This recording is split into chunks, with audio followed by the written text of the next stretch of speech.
निसिमानि आथिखालनि एमसिएलए फंबाय जेम्स बसुमतारिया सानथामसो आवगायाव ससियेल मिडियायाव बियो बुंदों जे आंलायनो एमएलए जासे जानानैबो आरोबाव फैबाय थानाय जेनेखि काउन्सिलनि इलेक्सन जानो थांगासिनो दं बे काउन्सिलनि केन्डिडेट जानो थाखाय टिकेट बिदों होननानै बियो फोसावदों, बियो फोलादों।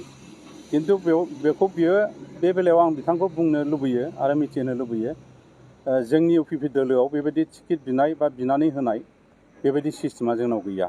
बिपिएफनिया जुदि केन्डिडेट लानांगौबा एप्लिकेसनजों लोगोसे 2 लाख रां होनांगौ होननानै बिसिनावसो बे सिस्टेमा दङ। आरो आं दासिमबो बेबायदि एमसिएलए जानायनि थाखाय जेबो टिकेट बियाखै, आवगायनिफ्रायनो आं बिबाखै, प्रथमनिफ्रायनो गेजेरावबो बियाखै आरो दाबो बिनाय नङा। आरो थांनाय बाय बेखौ जोंना हाइकमान्डनि दैदेनगिरिफ्रा, हाइकमान्डआसो बेखौ सोरनो होनाय जायो जाया बे डिसिसनखौ लानाय जायो। जोंनि इउपिपि दोलोनि सरकार मानगोनां प्रमद बर' सारनि दैदेननाया गोबां जौगानायनि हाबाफारिखौ मावगासिनो दङ। हयथ' बिथाङा बे बाथ्राफोरखौ मोनथियाखै जानो हागौ, खारन बियो गामिनि रायजो राजाफोरजों बियो खाथियाव सोमोन्दो लाखिनो हायाखै। बेनिखायनो जौगालु हाबाफारिया मा मा जागासिनो दं, मा जायाखै बेखौ बिथाङा मोनथिनो हाया। जोंनि गोरिब थाखोनि मैगं फाननानै जाग्रा, साहा दखान होग्रा, गय दखान होग्रा बिथांमोननि मुङै अनसाय बिथांखि जेनेखि आसनि, बे आसनिखौ लानाय जादों। गोरिब न'खरफोरनो मथा मथि जों 200 न'खरनो 5,000 करि रांनि अनसुंथाइ होनाय जाबोदों। दासिमबो माने बोसोरथाम जाबाय होबोगासिनो दङ कन्टिनिउसलि। बिनि अनगायै आलारि सोरां धोरोमनि मुङै जेनेखि धर्मीय अनुष्ठान प्रतिष्ठाननि मुङै जेनेखि 2 लाख करि 2 लाख रांखौ जों निसिमायाव जों होबोगासिनो दङ, होबोनो हादों। आरो बिनि अनगायैबो माइनाव सोरां जायफ्रा सेल्फ हेल्प ग्रुपआव दङ, बे सेल्फ हेल्प ग्रुपफोरनो 25,000 रांखौ होबोबाय थानाय जादों। आरो बियो जायफ्रा सिगाङाव मोनबाय बिथांमोननि मोननायनि उनाव आरो गुबुनफ्रा मोनलांबाय थागोन। मथा मथि मोनै बिसोरो खनथामजों 75,000 माने रांखौ बिथांमोना मोनहैनो हागोन। आरो बिनि अनगायैबो गियान सोरां, जाय गियान सोरां बिथांखिनि गेजेरजों जोंनि फरायसाफोरनि, जोंनि गोरिब न'खरनि फरायसाफोरनो ड्रेस बायनो बा बिजाब बायनो गोबां दिगदाराव गोग्लैनायखौ नुनानै जोंनि मानगोनां चिफआ, बिटिआरनि चिफ मानगोनां प्रमद बर' बिथाङा बेखिनिखौ सिन्था खालामनानै 5,000 रांनि अनसुंथाइखौ होदों, 200नो होदों, होबोगासिनो दङ। आरो बियो होलांबाय थागोन, माने कन्टिनिउआस प्रसेस बियो।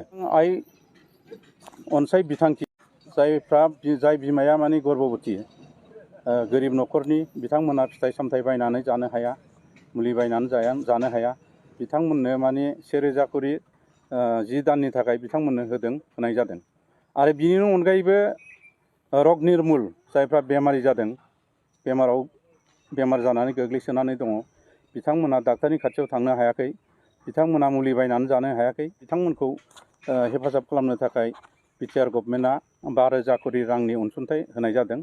बिटिआर गभर्नमेन्टजों लोगोसे जोंना थांनाय समनि एमएलए बिथां जयन्त बसुमतारिया लामा रड कनस्ट्राक्सननि जाहैबाय ओरैजाय गबदापारानिफ्राय खुंख्राजरासिम फैनाय, बेखौबो मावनाय जाबाय। खैला मैलाथु बान्दोगुरि बे लामाखौबो मावनाय जादों। लावख्रिगुरि पाका लामा मावनाय जादों। आरो बिनि अनगायैबो भबानिपुरावबो दा मावगासिनो दङ। बारनानै फाथाबारियावबो सिसि ब्लकनि लामा मावनाय जादों। बिथाङा हयथ' बेखौ थाङोबा बेखौ नायनानै मिथिनो हागोन। बे खैला मैलानि साहा बान्दोगुरियाव आरसिसि गिदिर ब्रिज मोनसे लुगासिनो दं। जेम्स बसुमतारिया बे ब्रिजआ सेंसन जाबाय होननानै बियो फिथा हादोंमोन, फाउन्डेसन खालामदोंमोन आरो रायजोफोरनोबो रसगल्ला जाहोलायनाय जादोंमोन। नाथाय थाङै थुङै बे बान्दोगुरिनि ब्रिजआ बेयो जानो हायाखिसै, जानानै थाङाखिसै। नाथाय दा जोंना बिटिआर गभर्नमेन्टनिफ्राय दा सेरफांगुरि आरो बान्दोगुरि बे मोननै ब्रिजआ दासिमबो मावगासिनो दङ मोजाङै मोजां।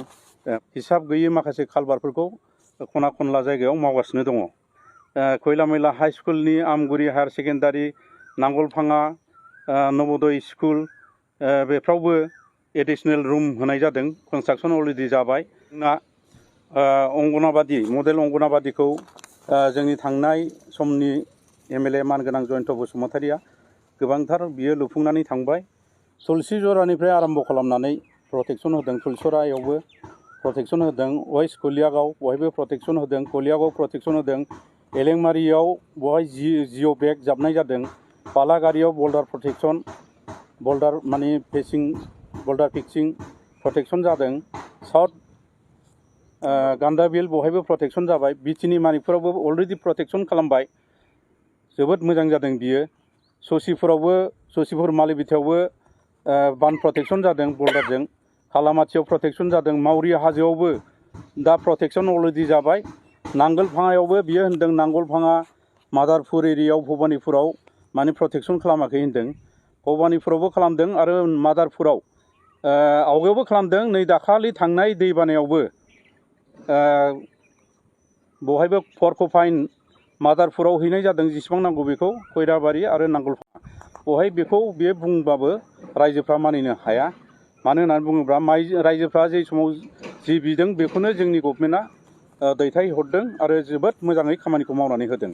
जेरै न' खुरखा जानायफोरनो 25,000 करि बिथांमोननो मोनबा न'खरनो माने 25,000 करि चेक होनाय जादों। थाङोबा खुंख्राजरायावनो गावनि जेनोखि हम BCDC एरिया बहाय माने गावसिनि दिनाव BCDC अफिसा गैयामोन, दा BCDC अफिसा लुफुंनाय जाबाय आरो बिनि उनाव CLFनि अफिस अलरेडि दाख्लैसो लुनानै जोंना मानगोनां बिटिआरनि EM धनन्जय बसुमतारी बिथाङा बेखेवफैबाय, आंबो दंमोन, रायजो राजा आइजोफोर गोबां नुजादोंमोन, बेखौ मावबाय, बेखौ नायनो हागौ बिथाङा। आरो बिनि अनगायैबो बिथाङा मोनथिना मोनथिया आं मोनथिया, गावनि साखाथि गामि राङिजरा फरेस्ट भिलेजाव दा गोदान मोनसे मडेल मेडिकेल साब सेन्टार लुगासिनो दङ, बेखौबो बिथाङा मोनथियाखैबा नायनानै फैनो हागोन बेखौबो। आरो गावनि न' जेराव न' गोदान लुदों फुबामगुरियाव, बेनिफ्राय आसाम मालाया दा लागाथार भाबै बियो मावलांगासिनो दङ।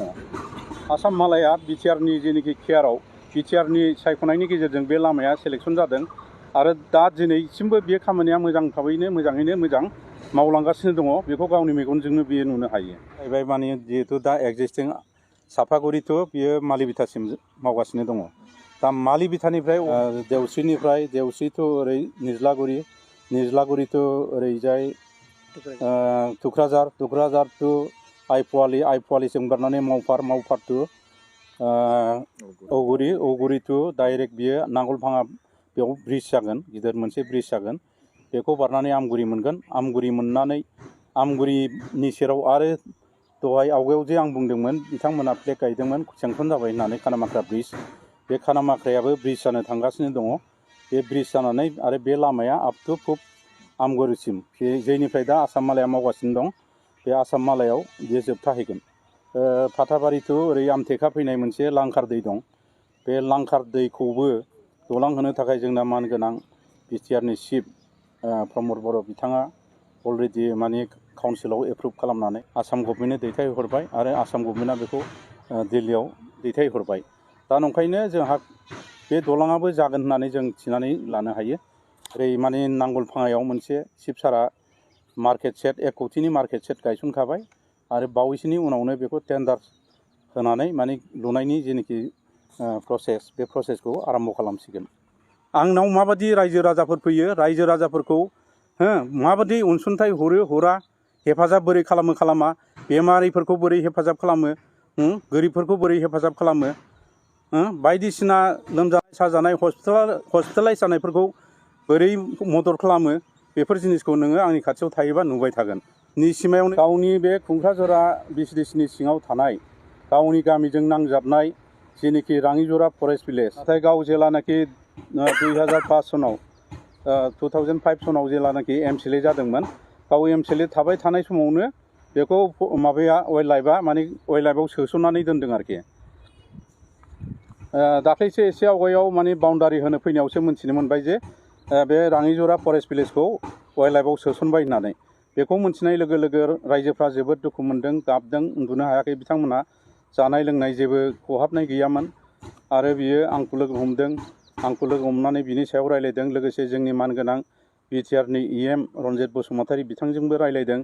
बे हाखौ बे फरेस्ट भिलेज हाखौ जेरैखि जायाबाबो जे माबानिफ्राय वाइल्ड लाइफनिफ्राय बख'फिननांगौ होननानै बिथांमोनहा खावलायदों आरो बिथांमोन खावलायनाय लोगो लोगो जों मानगोनां EMजों लोगोसे आंबो जोबोद नाजानायनि गेजेरजों बेखौ जों टेरिटरियाव लाबोफिननानै दा बिथांमोननो जों माने जमाबन्दी माने पाट्टाखौ जों बिथांमोननो राननानै होजोब्बाय 194 जन बिथांमोनहा दिनै पाट्टा मोननानै थाबाय।